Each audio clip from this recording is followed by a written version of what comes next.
Namaskar. We are continuing with the topic of Viveka Panchaka, or 5 kinds of conscience.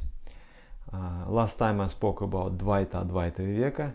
It is the discrimination between duality and non-duality of the goal, of the spiritual goal. And today I'm going to talk about Atma Anatma Viveka.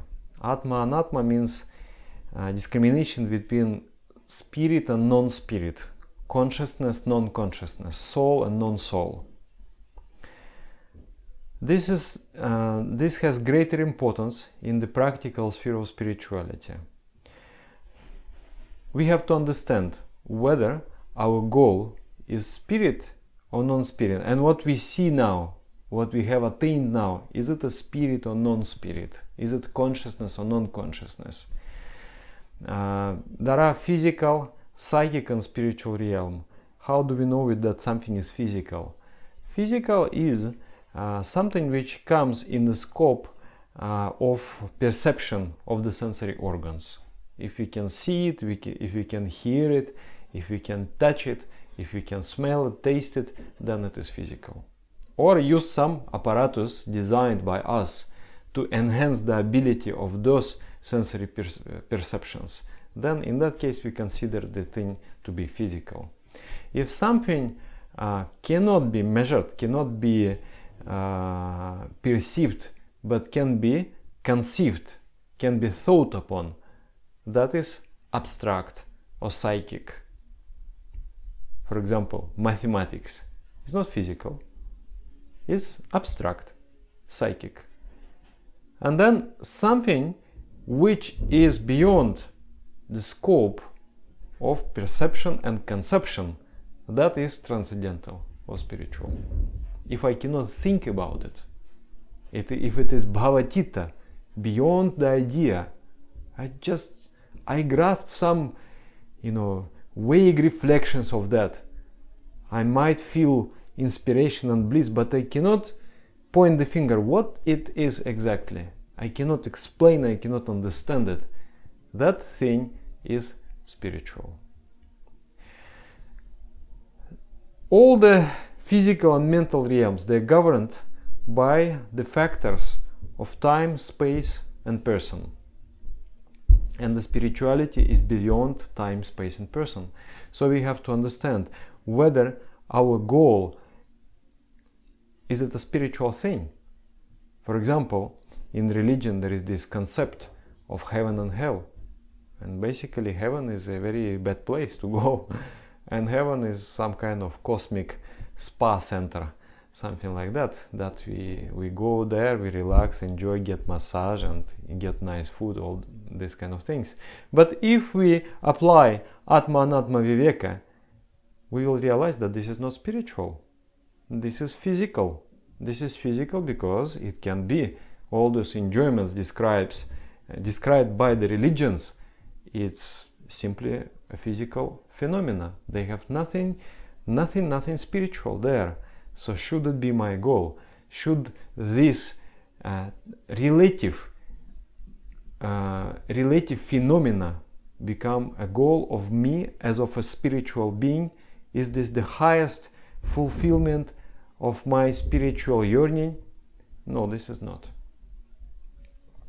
Also, through this Atma Anatma Viveka, we will be able to in day-to-day life, when we see an object, we will be able to distinguish the form of the object from the essence of the object. And we can apply the subtle penetrating vision that this object is actually a form of consciousness. My goal is not this form, my goal is that consciousness. So through this Atma Anatma Viveka, I can meditate on consciousness in day-to-day life.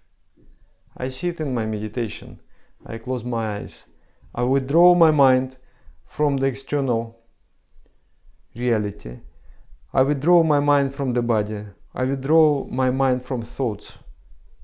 I enter into the cavity, into the cave of my I-ness, of I feeling. And there I try to perceive the spiritual realm. That is, in short, the process of meditation. But in day-to-day life, what I do affects me.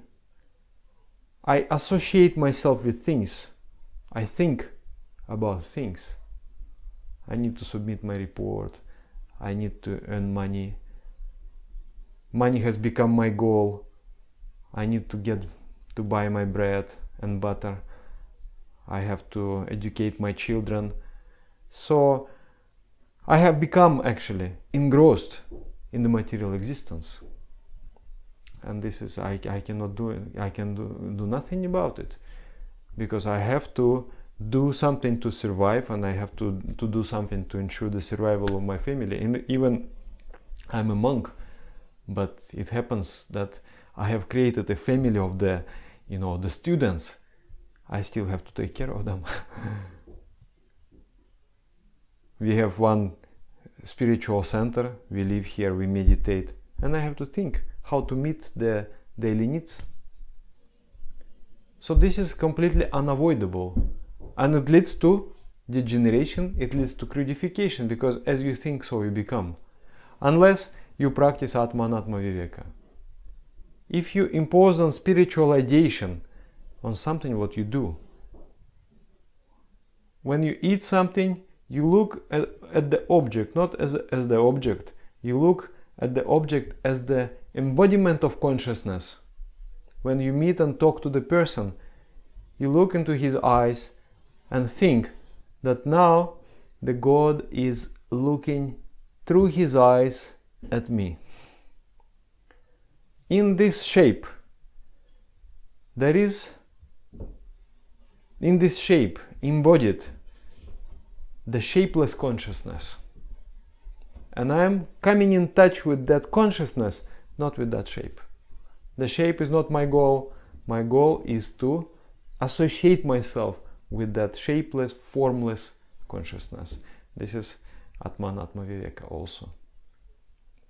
Another thing about Atma Anatma Viveka is to have this discrimination whether I have arrived to my destination or not. When you sit in meditation, I'm sure you will go through a certain experiences, because you have to go. It's just like you sit in a train and you're moving somewhere. Let's say that you are feeling very, very blissful and peaceful. Maybe you're seeing also something. Is this that? That's it? Have you arrived? So Atma Anatma Viveka also implies that you have this honesty within yourself. You ask yourself, have I achieved my final goal? No, I have not achieved. So I have to let it go, whatever I'm experiencing, and I have to continue with my practice. Some people, they come, they say,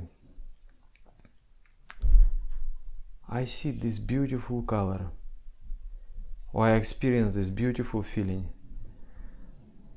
Do you repeat mantra? No, Dada, I feel mantra is actually not helping me. It is disturbing me. I'm feeling very nice, very peaceful. But when I start to repeat mantra, it's taking me out of that. It sounds very logical for a human being. If you really enjoy, just enjoy it more. And don't do anything to break that enjoyment. But if you have that Atma Anatma Viveka, it is not logical. Because you will see, just like there is a train.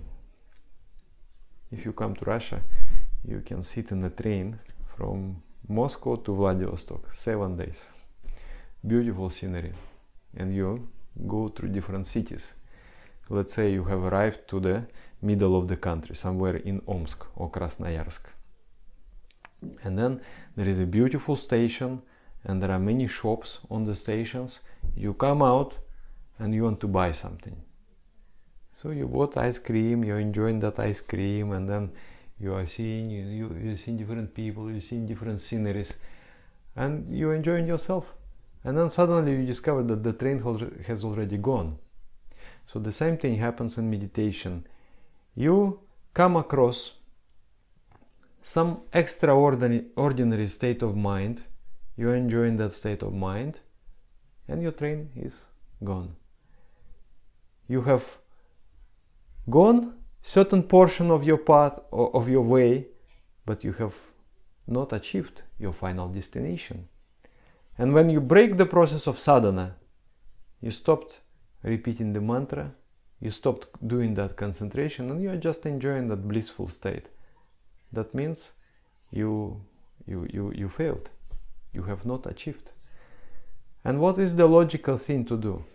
Is to let go. Whatever comes to you, you enjoy the moment and let it go. Don't get attached to it. Whatever comes. Even if some extraordinary power come to you. Suddenly you were meditating and suddenly you felt very light.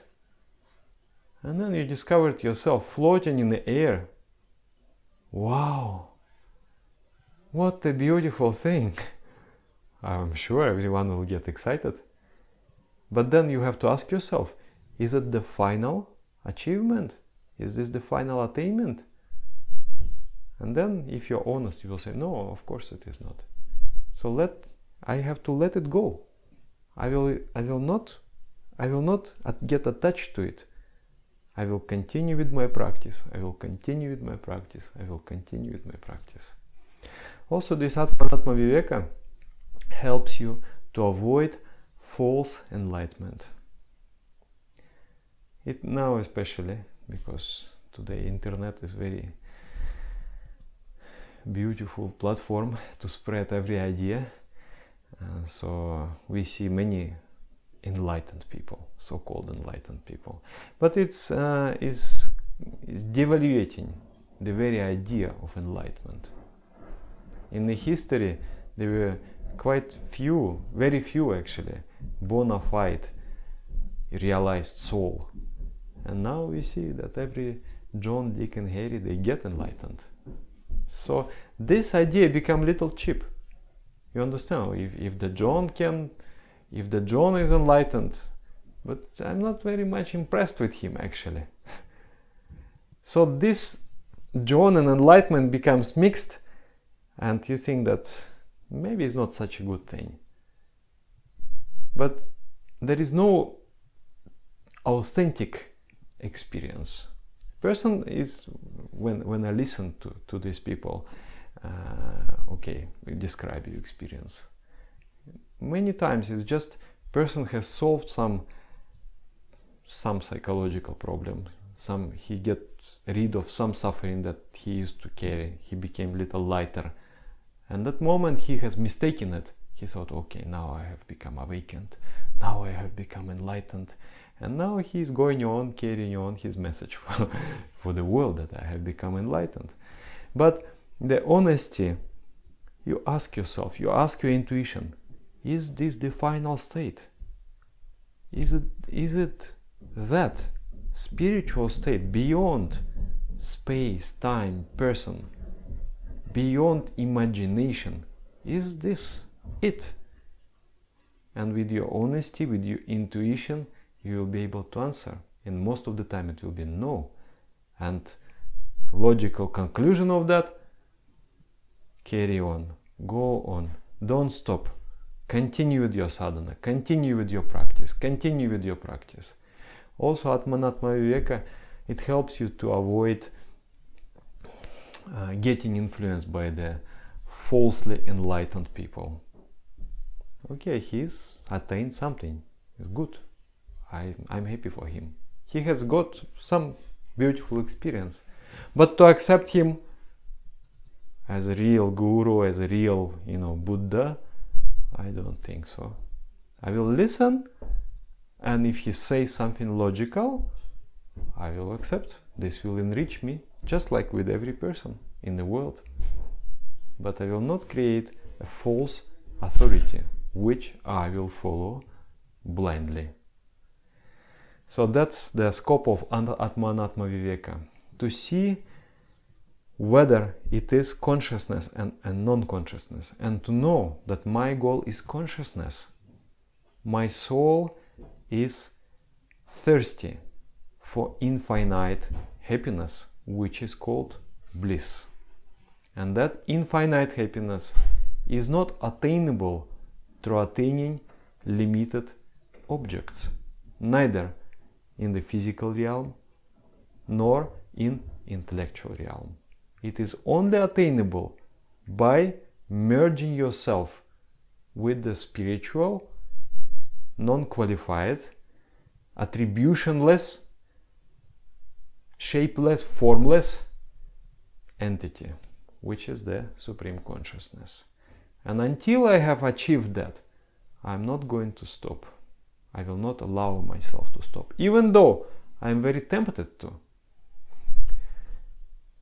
In Christianity, especially in the Orthodox Christianity, they have this concept. I don't know how to translate it, but they have this concept of person going into the state of delusion and the state of temptation. That you are practicing, actually, you're practicing prayer, you are moving on the spiritual path. Then suddenly you have come across some beautiful state and you believe that I have become a saint. And they say it is a very dangerous thing because it's a kind of temptation. Why it is like that? Because you will stop your movement towards the goal.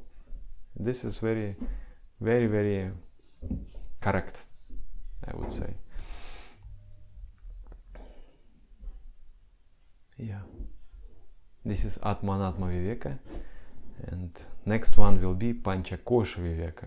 I will explain the difference between 5 layers of the mind, and that we should not become the followers of the mind.